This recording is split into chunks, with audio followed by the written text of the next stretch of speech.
বন্ধুরা কালকে কিন্তু কলকাতা 8 উইকেটে হারিয়ে দিল সানরাইজ হায়দ্রাবাদকে। আর হারায়নি, খালি গড়াভাবে হারিয়ে দিয়েছিল।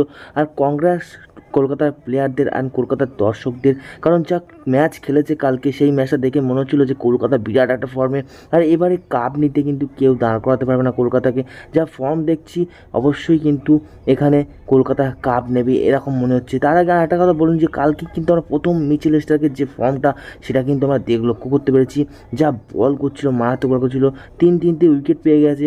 আর উইকেট পেয়েও কিন্তু আর একটা উইকেট পেতো যদি এলপিডব্লিউটা রিভিউ নিত, বাট সেটা নেয়নি। আর সেই দিকে দেখতে গেলে কিন্তু 3 উইকেট নিয়ে নিয়েছে। আর এখানে কিন্তু ট্রাভিস হেডকে আউট করে কিন্তু দুর্দান্ত একটা পারফরমেন্স করেছিল। প্রথমের দিকে উইকেট ফেলাতে সানরাইজ হায়দ্রাবাদ কিন্তু রানটা খুব বেশি তাড়া করতে পারেনি, তাই জন্য কিন্তু কলকাতার পক্ষে কিন্তু সহজ হয়ে গেছে রানটা তোলা।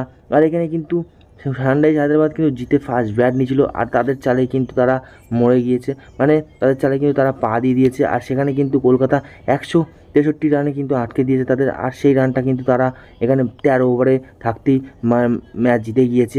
আর কলকাতা কিন্তু এবার বিরাট ফর্মে আছে, আর কলকাতা এখন কিন্তু ফাইনালে উঠে গিয়েছে।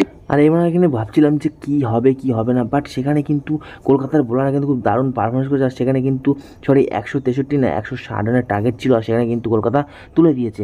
তার আগে একটা কথা বলি যে সবাই ভাবছিল যে গুরবাজ কি এমন ব্যাট করবে, কী করবে ফিল্ড শল্টের জায়গায়। তো এখানে কিন্তু গুরবাজ যা খেলেছে কালে কিন্তু ভালোই ওপেন শুরু করে দিয়েছে।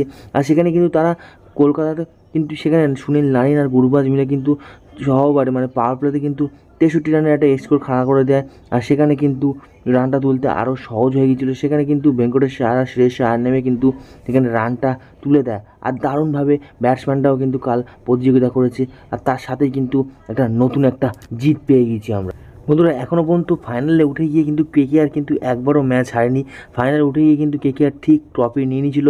বন্ধুরা তোমরা কিন্তু অবশ্যই ট্রফির জন্যে লক্ষ্য করতে থাকো, মানে এখানে কিন্তু কংগ্রেস সবাইকে, বন্ধুবান্ধব সবাইকে, এখানে কলকাতা যারা যারা সমর্থক আছো তারা আবার একটা নতুন ট্রফির জন্যে তোমরা রেডি থাকো।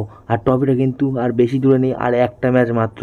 বন্ধুরা আছে কিন্তু আরসিবি ভার্সেস রাজস্থান রয়্যালসের খেলা আছে। সেখানে যারা কোয়ালিফাই করবে তাদের সাথে কিন্তু সানরাইজ হায়দ্রাবাদের আবার একটা খেলার সুযোগ পাবে। সেখানে তারপর কোয়ালিফাই করলে তারপর কিন্তু সেই টিম ফাইনালে যাবে। আর বন্ধুরা তোমাদের মতে কে মনে হয় আর একটা টিম ফাইনালে যাবে? আমার মতে মনে হচ্ছে আরসিবি যাবে। আর না হলে কিন্তু এখানে আরসিবি কিন্তু যা খেলছে, সেটা কিন্তু আরসিবি যদি ফাইনালে চলে যায় তাহলে কিন্তু খুব চাপ হয়ে যাবে। আমার মতে সানরাইজ হায়দ্রাবাদ যদি যায় তাহলে আবার কিন্তু কেকেআরের কাছে হারবে। বন্ধুরা তোমাদের মতে কোন টিম এখানে যাবে ফাইনালে, আর কার সাথে খেলা হবে সেটা কিন্তু কমেন্ট বক্সে জানাতে ভুলবে না। বন্ধুরা আজকে ভিডিওটা এইটুকুই, দেখা আছে তোমার সাথে নেক্সট ভিডিওতে। তোমরা ভালো সুস্থ টাকা। Bye bye.